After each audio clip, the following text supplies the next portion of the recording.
Hey everybody, welcome to Leadership Lessons. I'm Pastor Adam. Thanks for being with us today. We're excited to be able to do something a little bit different today and not be alone as well either. So we're going to have a little discussion today and just share with you some information that I've come across and that I think will be helpful to you in whatever capacity of leadership that you're in. And so that's what direction we're going to go today, and just share with you some new updated statistics and whatnot that are pretty mind-blowing, really. And look at those and just share the word and talk to you today a little bit of just about trying to lift the weight that we carry as leaders and how to more effectively carry that as well. So that's where we're going to go today. And back on the podcast today with me is Pastor Hinkle. Who's that? That was my dad. Pastor Charlie, or Pastor Donny, rather. Pastor Charlie is your brother, but we're glad to have you back, Brother Donny. Good to be back, Pastor Adam. And looking at some of this, and just we were discussing off mic, just about the things that pastors and leaders and people in ministry go through. It's not easy, and there is no. There's no even compensation sometimes to make up for some of this. Right. Sometimes you can't buy your way out of it. It's just stressful. Yeah. Not that the other isn't good, but there's some of these things that are just stressful, and the ministry's always going to have some type of stress on it. Sure. Ministry's always going to have a demand, but we need to make it as easy as possible because of the high demand that's on it anyhow. Yeah, absolutely. Absolutely. It's definitely more than, it's not that we just work on Sunday, despite that really? what a lot of people believe. Now, I know there may be cases where that could be true, but, I'm not going to get into specifics and point fingers, but, I know that there's cases where some pastors don't. There's some pastors that, I've told you, they message me so much and Facebook me so much, I'm thinking, how do you do anything for the kingdom, But besides that, I know that most of the folks that I know and minister to and, have connection with, they work hard and they have a lot going on. And there's an exception in always, but there always is. And one of these statistics, the new updated statistics we're going to share, talks about it. But even just if a pastor is just preparing for a message, they don't just stand up on Sunday and work. Most pastors that I know put hours into just preparing, let alone praying. Yeah. And so it's not just, I know few pastors that can just stand up and they're just preaching. Yeah. It just doesn't happen. Yeah. Unless they're reading it out of a book or something, it just doesn't happen. So there's a lot of work just in the delivering of it and the preparation of it. Sure. In addition to other ministry things. Yeah. So we're going to talk about that today. Yeah, absolutely. We're going to dive into some of this here, but just want to encourage all of you that I know many of you listen to us on Podbean, and we appreciate those of you who do, but if you came to this through the website or through social media, we just encourage you to make sure you check out our full website and see everything that's going on, and it'll provide links to everything else that you'll hear us talk about or mention and all the ministries in that. So you can do that at freshfirechurch.net. Absolutely. And we appreciate you stopping by, checking things out, and praying for us as we pray for you. I want to share a couple of these things, though. I'll start with, and you can jump in any of these that really catch your attention. But these are the newest and updated statistics, and these are according to pastoralcare.com. It's a nice website that basically provides a lot of things for pastors and people in leadership. Whether it's they do outlines, and they do by outlines I mean like manuals for your church and guidelines for your ushers and stuff. They help to really be a mind for the pastor and help them navigate some of the tedious things, and yet they provide a lot of good information too sometimes. And these are some of the updated ones, and some of them really just stuck out at me, and I thought I wanted to talk about them a little bit, whether the people that listen are a leader or not, it's just good for them to have the information. I feel like, and be able to, I think, be empowered. But Well, if a listener is not a pastor, or even in leadership or whatever position they're in, if they're not in a leadership role, this is still good information to have, so that you don't become this person that's doing it. Right. To your pastor, or to your leader, or whatever, your supervisor. Don't become this person that causes the problems. And so don't turn off your podcast. Don't say that's not for me. This is for everyone.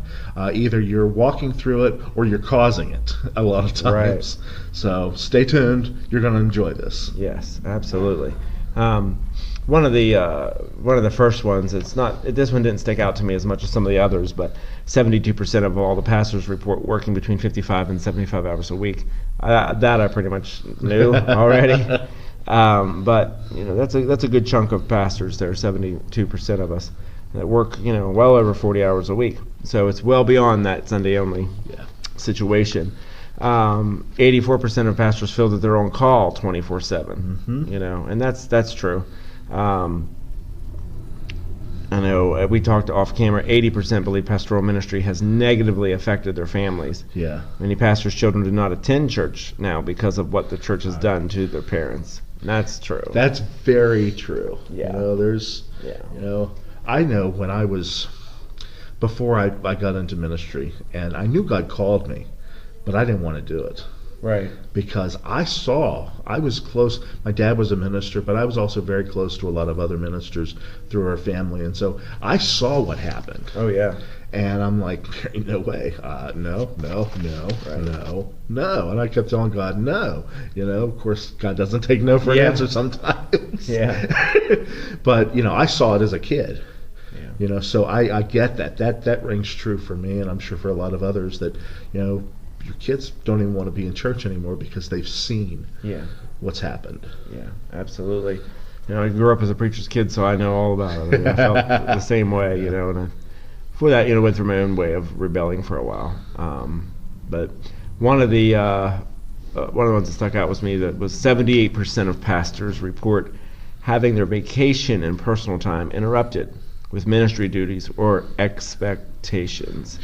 78%, and I think that one there sort of bothers me, and I know because I sort of feel the same way, that even though you're on vacation, it's like if someone passes away or there's something serious like that, you feel like it's okay to be interrupted. Yeah. And I don't know, I have such mixed emotions about this one because, what is it then that is? How do we determine that our time or our vacation time or that time of refreshment, what then is so important that you can intrude on that? You know what I mean? Like where do you draw the line there? And I sort of feel like if you're away on vacation and or away on something, and for whatever reason and something happens, isn't that okay? I mean, can it go on without you?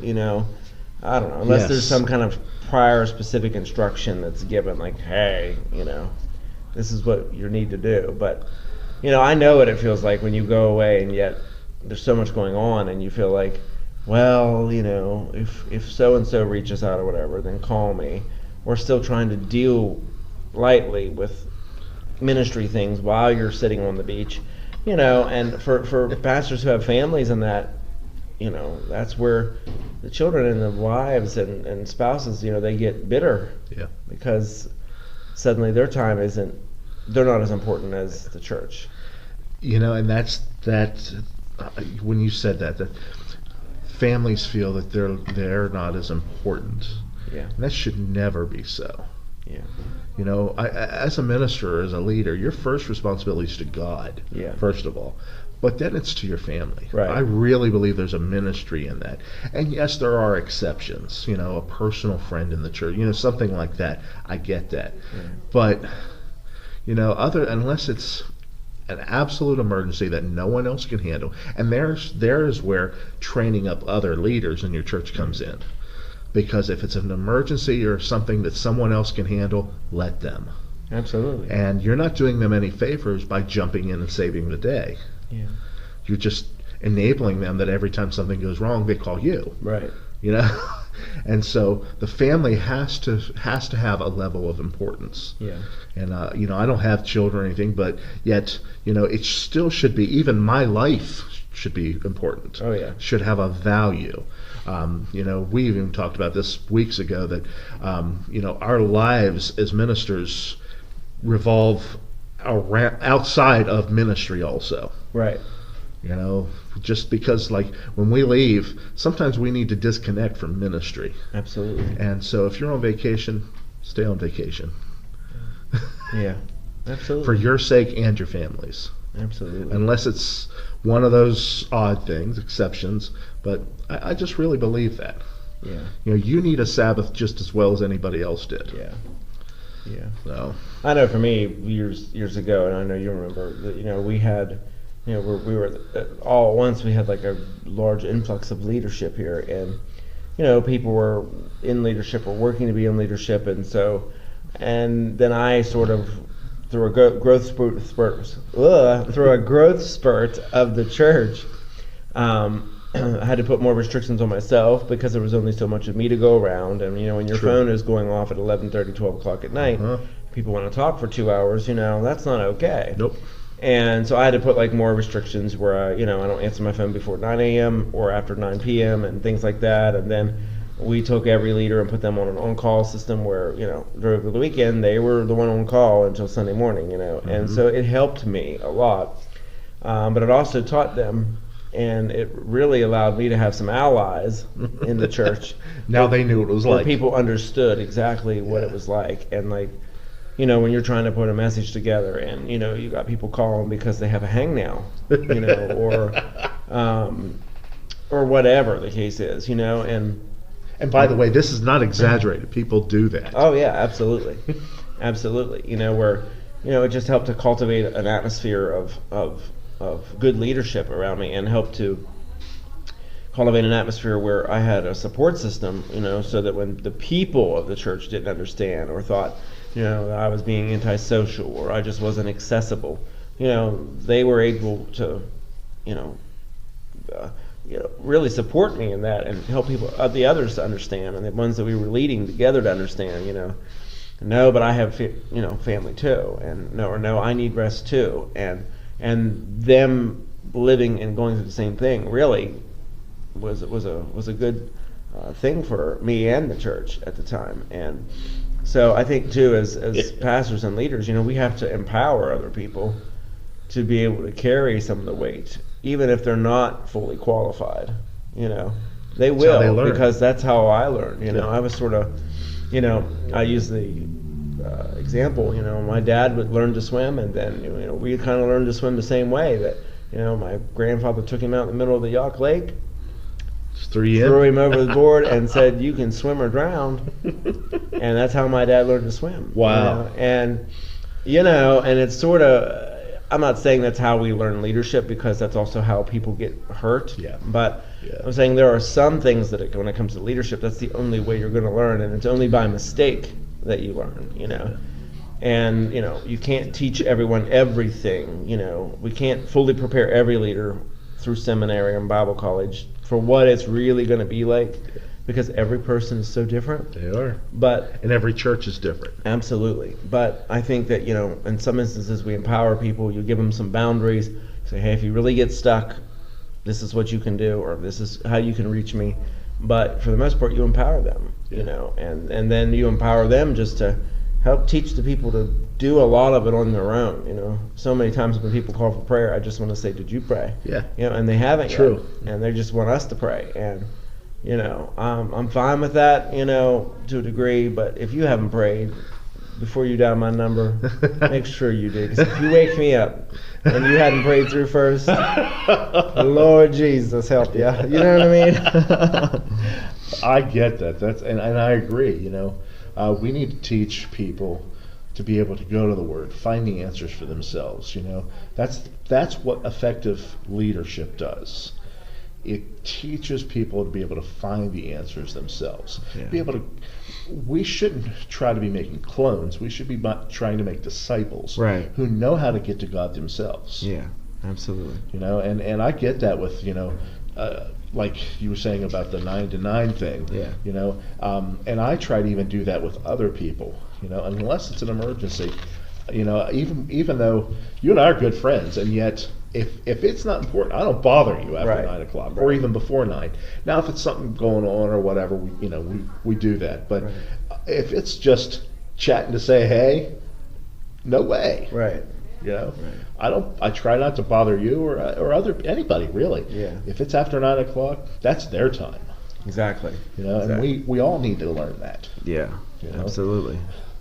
You were mentioning that about seminary, Yeah. and I saw it on the list somewhere, and I can't remember the percentage, but a large percentage of pastors feel that the seminary did not prepare them to pastor in a church. That's true. And so, you know, what is happening in seminary? Right. You know, I get learning. You need to learn to study the Bible. It's and how to 53%. 53%. You know, that's Pastors. they don't feel that the seminary fully prepared them. Right. So we've missed something there. Yeah. You know, maybe that's just certain seminaries. I don't know. But if the seminary isn't preparing us, then that's where real life comes in. Yeah. It's where you got to learn it. Yeah. You know, seminary may be able to help you learn how to teach and preach. Right. You know, how to study maybe, but you're never going to get it until you're out in the real world. Right. You know. Exactly. That is very true. Very true. 90% of pastors report the ministry was completely different than what they thought it would be before they entered into the ministry. Wow. 90%. That's a big. You know, after you say 53% believe seminary didn't even prepare them, then 90% of pastors report the ministry was completely different than what they thought it was going to be before they even entered Very it. different. Yeah. That's crazy. Very different. You know, it's just, you know, one that really shocked me was that 95%, now that's a lot, 95% of pastors report not praying daily or regularly with their spouse. Yikes. 95%. Yeah. Wow. Yeah. That's, if you know math, that's a lot. Yeah. You know? And yet they're not spending that time praying with their spouse. Yeah. What's happening? Yeah. You know, and because, you know, the spouse is just as much a part of the ministry as the pastor. Yeah. And I know there are some ladies who are pastors. Well, you know, that their husband or their wife, whichever one, whoever's the pastor, that their spouse is just as much a part of that ministry as they are. Yeah. Because they're the ones every night that come home and have to listen to you gripe. Yeah. You know, they're the ones that have to field the calls from all the other people in the church. Absolutely.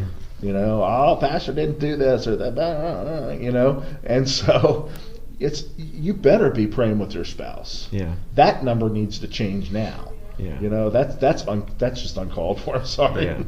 Yeah. And something has caused that to happen. The stress of ministry and stuff has caused that to happen. Just Yeah. you know, that's sad. Yeah. Sad. Absolutely. Yeah, it definitely is. You know, we have to be praying with our spouse, and you know, that's one of the greatest areas the enemy comes in. You know, Yes. and you know, I know that from personal experience, and you know, you need that relationship, and you need the support system of one another, and you need to know you have a spouse that's praying for you, not just with you. Yes. 57% of pastors believe they do not receive a livable wage. Wow. Yeah, I mean, duh. You know, in most cases, unless you pastor a mega church, you know, and mega, I don't like doesn't have to be 15,000, but even 20,000 or even 10,000, 1,000 even really. If you're less than that, even less than 1,000, chances are you're probably not making what you deserve. Right. Just because simply the church can't afford it. Right. And I get that, but where's the priority? Right. You know, I used to work in a bookstore, a Christian bookstore, and it amazed me that people would come into our store, and you could see the boxes of the shoes they had for their kids that they would spend $150 on or more on a pair of shoes. But when they walked in the bookstore, they asked for the cheapest Bible they could find. Yeah. You know, we want the best in everything else, so why wouldn't we want the best in our church? Right. You know, and so, yeah, that's not a good number. That's way too high. Yeah. Yeah.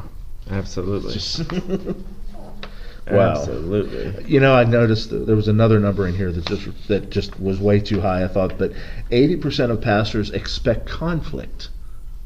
Expect it. Yeah. If you expect it, it's going to happen. Yeah, that's true. Or it's already happened. Yeah.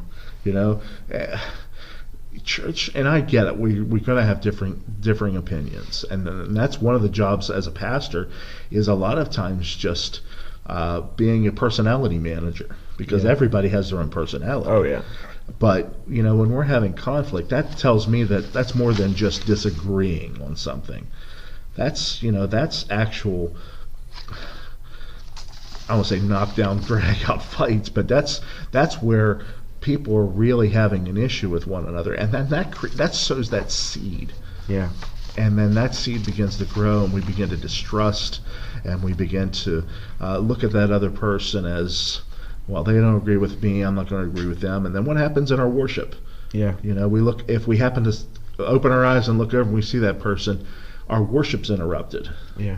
And Jesus said, if you come to worship, and you come bring in your gift, and you have aught against your brother, leave your gift, go make it right, and then come back and give it. Right.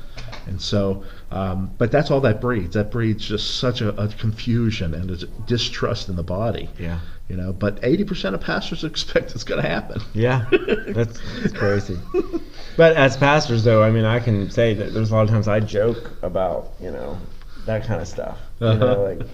Among other pastors, about what trouble we've got, or hey, how's so and so, knowing some of the, and you know what I mean, and so, maybe we help breed an atmosphere of expectation in that manner that we shouldn't, but I think it's just because we can relate to some things that we do that. But the one right below that says that 75% of pastors report spending 4 to 5 hours a week in needless meetings. That's a low number, 4 to 5 hours a week. Yeah, I mean, there are a lot of needless meetings, but I think there again, that's where we have to make sure that we have, can't you empower somebody else to do it? I mean, is it stuff that you really have to be a part of? Exactly. I don't particularly love sitting in leadership meetings even.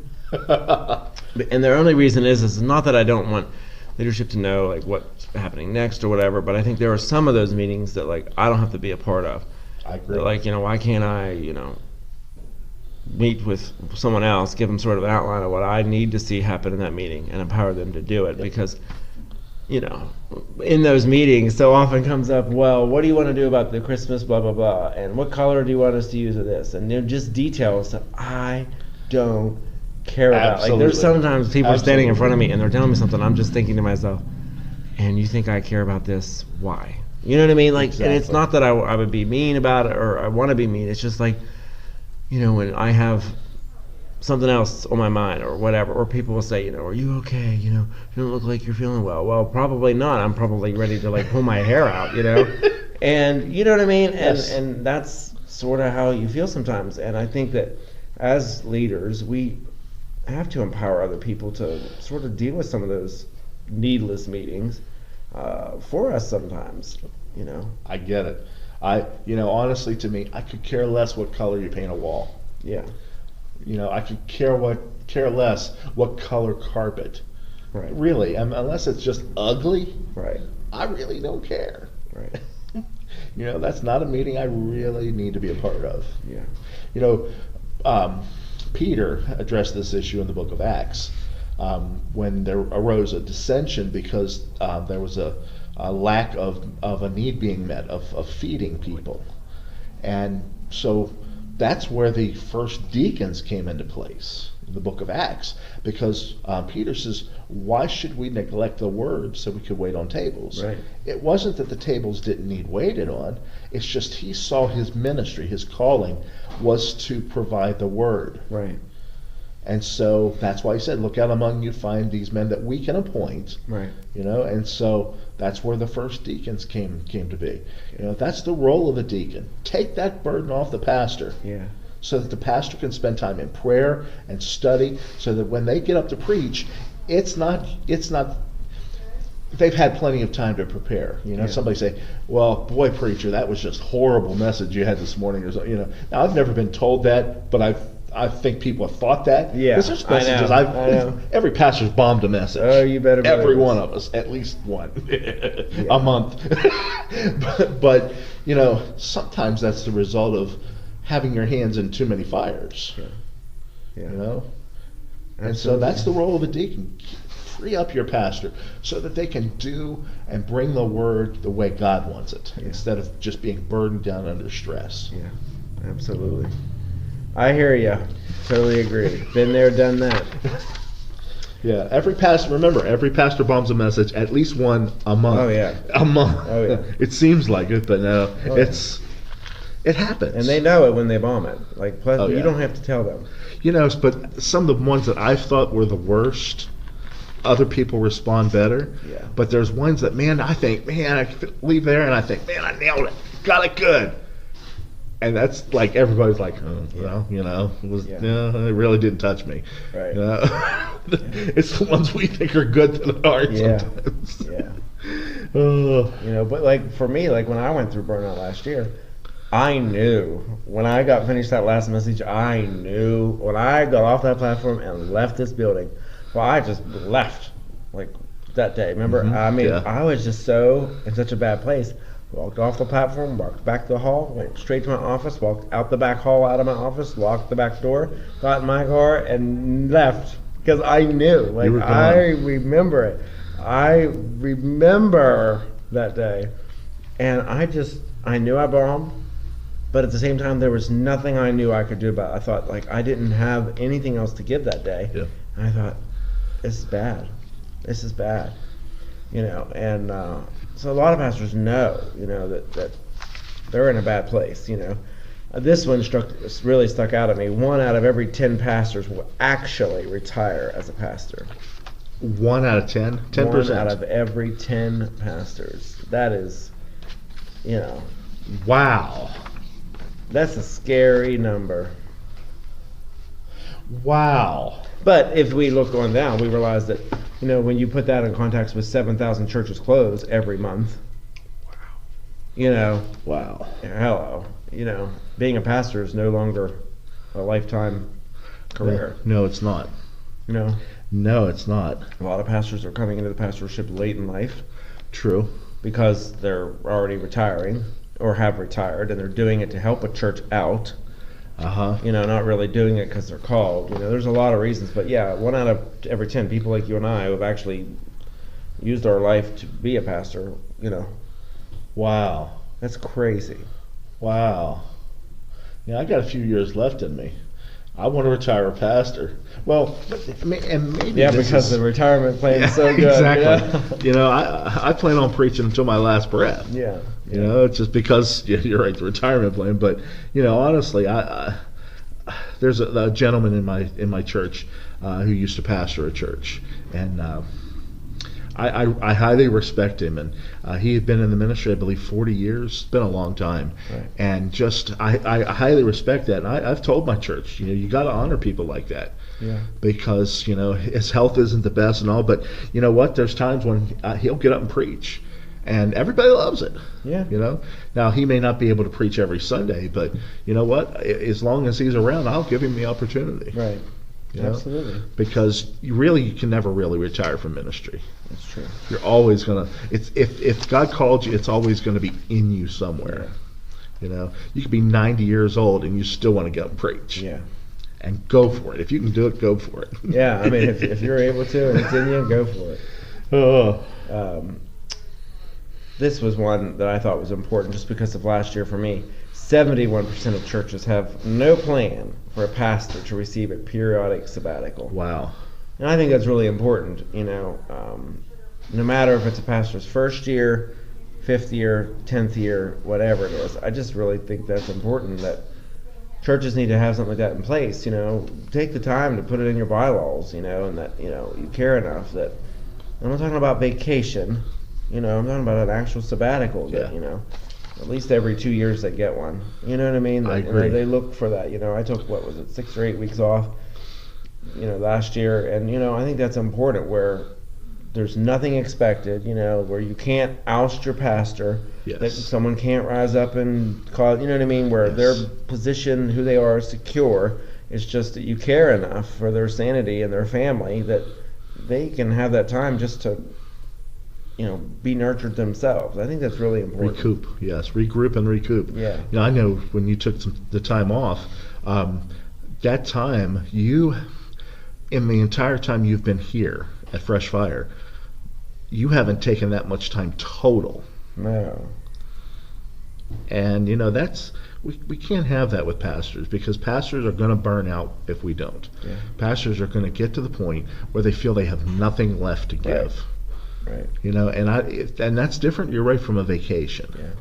Yeah. Vacation is a temporary patch for this.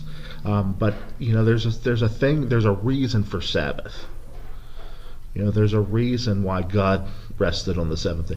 Not because he was tired, right, but he set an example for us. Yeah. And pastors need to have that Sabbath. God even established in the Old Testament the year of Jubilee. What was that? That was a Sabbath for the land. And also the slaves were set free. And so pastors, we need that Jubilee. Yeah. That time when everything gets reset. Yeah. And that doesn't happen on a 1 week vacation. Right. It just doesn't happen. Doesn't quite. No. Not quite. I know for me growing up as a kid that my mom used to get so mad because in the rare occasion we actually went anywhere, we may have been on vacation, but to actually go somewhere was a different story. Yeah. And we would go to the beach or whatever, and it would take 3 days usually just for my dad to come down enough to engage the family. Mom, me, and my sister, we'd all be on the beach enjoying ourselves, and Dad's totally passed out in the beach house or in the hotel, zoned out or whatever, or we're ready to go do this, and he's still coming down, and it really took us a long time to understand, and now I get it. Yeah. Being in ministry where I get done preaching, no, I don't want to go out to eat with you, or no, I don't, those are things that you don't always want to do, because I need to just come down and adjust. And when you are wound so tight every day of the week, when you actually go on vacation, you finally get that opportunity to rest, and that you're not necessarily ready to mentally and physically engage with the family. True. And that's one of the things I know a lot of other people have told me that they've heard me talk about, and they get now. They understand why the pastor's quiet after Sunday morning, or that the pastor doesn't really say much at the fellowship meal, whatever, because they're coming down out of the anointing, and it's a totally different experience. It's really even hard to explain, but we by the time we would be ready to head home for vacation, Dad was just sort of getting into the vacation. It was time to go again. It's time to go. And it was sad, but another one that shocked me, and then I'll have you see what else is speaking to you. The profession of pastor is near the bottom of a survey of the most respected professions, just above car salesman. I've heard this similar. I want to just scream right now. Well, I just want to scream in the microphone. Oh Lord. Unfortunately, that's society today. Yeah. Have we had ministers that have messed up? You better believe it. Yeah. Oh yeah. None of us are perfect. First of all, none of us, not a one. But people lump everybody in that same group. Mm-hmm. I know pastors that just work their heart out for the ministry. Yeah. And it's tough. And yet people feel, because they always feel like they're trying to sell them something. Yeah. Well, what better to sell someone than Jesus? Right. Of course I know we're not selling, but right. Okay. We were always on, so why not? Yeah. Yeah. It's I told this similar, I wasn't sure of the percentage, but I was sharing this with a pastor several years ago, and he got mad at me. And I said, sorry, but it's true, And he was like, no, look at the numbers. Yeah. Trust me, I noticed it just whenever I'm called to the hospital, called to someone's home, and the pastor walks in the room and everyone scatters. And not every instance, but many instances, a lot of the family will scatter and they're just sort of distant. And I've seen that in some of the most difficult situations where they needed me and wanted me there, but everyone was so uncomfortable by me being there, they sort of kept their distance. And It's sad, but that, there's so much that goes on with pastors, and everyone thinks, oh, we're heroic, or we're this, or we're that, and, we're these next best thing since squeezed butter, but we have a lot of personal issues ourselves, Yes. and, we get a complex, and we get insecure. When you walk into a situation like that, and everyone around, like, bolts, you get insecure, or after you preach and it sort of was like, we have feelings of insecurities and inferiorities Yes. as well, and it causes us we can possibly get a complex. So I get it. It's Lordy. one of these here that I was looking at, and this is something that's correctable, and all these things are really correctable, but 27% of pastors report not having anyone to turn to in the help of a crisis situation. I believe it. And now there's a lot of pastors, even in denominations, and they don't have somebody, like, you think if someone was in a denomination, hopefully they should have other pastors that they can turn to. But in a lot of cases, whether it's denomination or not, there's almost a competitive, it's like the pastors are competing. Yeah. And so they can't go to that other pastor because they feel like they always got to say, oh, my church is doing great. Yeah. Yeah. But that's sad that many that high percentage of pastors don't have anyone to turn to. That should never be. A pastor should always have another pastor, or even if it's not another pastor, someone that's been there, or someone that they can depend on, someone that they know isn't going to go blab everything, even if they're not in ministry, that they can trust, that they can go to in a crisis situation. Yeah. I noticed it said 70% of pastors report they have a lower self-image now than when they first started. Yeah. Also, 70% of pastors do not have someone they consider to be a close friend. Yeah. I mean, that goes hand in hand there. I mean, 70% of pastors have a lower self-image now than when they first started. It's like, wow, what is the church doing to pastors? I don't know, but it's not good. It's not good. It's when you look at, there's a whole list of these, and we can even post a link or something if someone wants to see some of these. But it's just, these things are correctable. This doesn't have to be this way. There should be people surrounding pastors. There should be ways to resolve conflict. There should be, ways to help a pastor out of a situation. There should be ways of supporting that pastor. There's ways to correct every single one of these. Yeah. It's not a hopeless cause. And there have been some successes. Yeah. I was looking here that some improvements that have been made. 73% of churches, it says, are treating their pastors better. Now, I don't know, considering some of those other numbers, it doesn't seem like it, but according to this, they are treating them better. This thing here says that this statistic has improved due to the advent of clergy appreciation, better education on the role of the pastor, and denominational awareness of better supporting their pastors. So that's a good thing. I'm glad to see that. 77% of pastors, especially millennial pastors, which are born between 78 and 90, are spending 20 or more hours a week with their family. Wow. That's a good thing. Yeah. So maybe the younger ones are getting it. Yeah.